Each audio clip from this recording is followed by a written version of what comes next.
for the week ahead, they're promising 26 to 30 degrees, blue sky all the way. So maybe it gets better in the week there, Tim. Over. QSL, Simon, Roger. I know the video is running here as well. We're due good weather all this week into the middle of next week, I believe, for about 20 to 30 on Wednesday and Thursday. So we'll see what that brings. Yeah, QSL on that. Yeah, you popped up to a 5 and 5. You popped up to a 5 and 5 on the last one. Yeah, the conditions are just opening, I think. We had a really big storm, really big thunderstorm, so the antenna was on the floor in the front room, and we just popped it up again now when we saw you on the Facebook.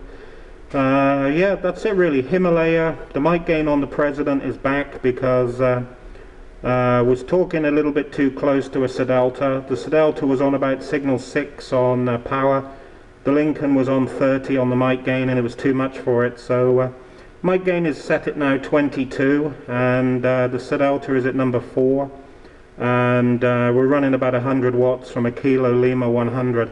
KL 100 amplifier, 20 watts from the President, 20 watts from the Lincoln into the amp, 104 watts coming out at the moment. Over. Yeah, Roger, that's fine.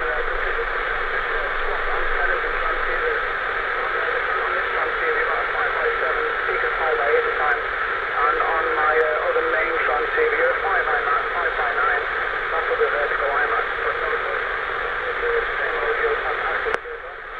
Yeah, Roger there, Tim. Well, you'll see we're running the Lincoln that came here, the version 3, and yeah, it's definitely the best of the bunch. As much as I want to chagrin about it, it really is. It is actually the best of the bunch. The V2 like you and I have is very good. It's very close.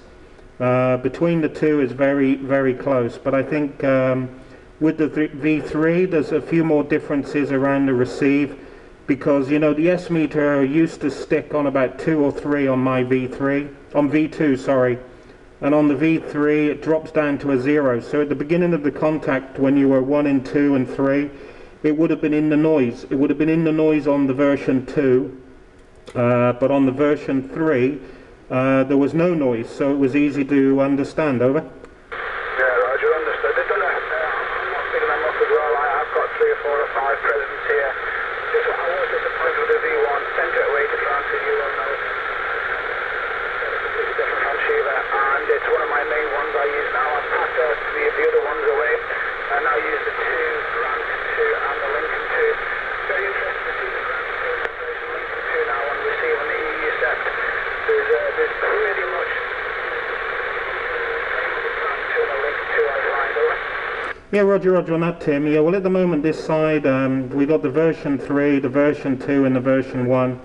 As you know, the version 1 really and truly, it's nothing, doesn't work as well.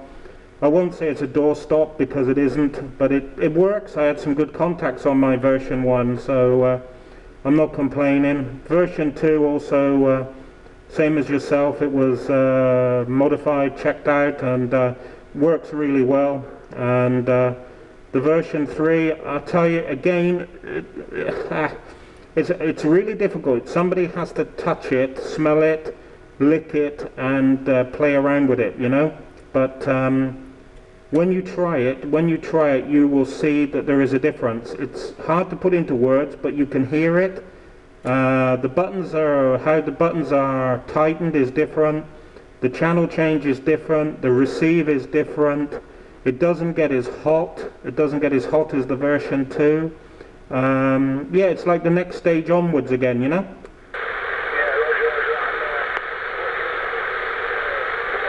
So from the side, does it seem I don't think they can improve on it anymore, can they? I don't think they can improve on it. I can't think how you could improve what you have there. Yeah, Roger there. Yeah, I don't know. I mean, would I change anything else on it? I don't know. I would yeah, I don't know. Maybe if you want to go and look for things, obviously you can change them. So I mean, I would probably make the FM audio a little bit richer. But if you run a different microphone, it sounds really well. If unlike me, you don't eat it. If you eat the microphone, it's muffled. If you don't eat it, I'm about 10 centimeters away from the mic now, and I know that it's all right. I set it up yesterday with another radio, and it doesn't make a lot of troubles anymore. So that can be cured. Frequency, yeah, you don't need 12 meters, so I think 25 to 30 is enough. Power, 4030 whiskies, it doesn't need any more. The AM swings well enough. The echo sounds okay. Roger bleep, you can program it so it'll sound like a George or a Jackson, so it doesn't need anything. The menus are simple, the memories are easy. I don't know what you can do with it really. The only thing that I would do to it, I would put another tunable, turnable knob on the front of it for the different modes. I'm not a big fan of pressing the mode switch to go through the different modes, like on the old Lincoln one and on the Grant one. I'm a fan of just being able to flick through modes very, very easy. For example, if I want to go to FM or AM now, I'd have to go through the entire USB, RFD, CW, PA, and then back up to AM and then back into FM. While it's a pain in the arse, hey, who am I to, that's the only drive that I have with the Lincoln PSI. It changed nothing else on Indivision.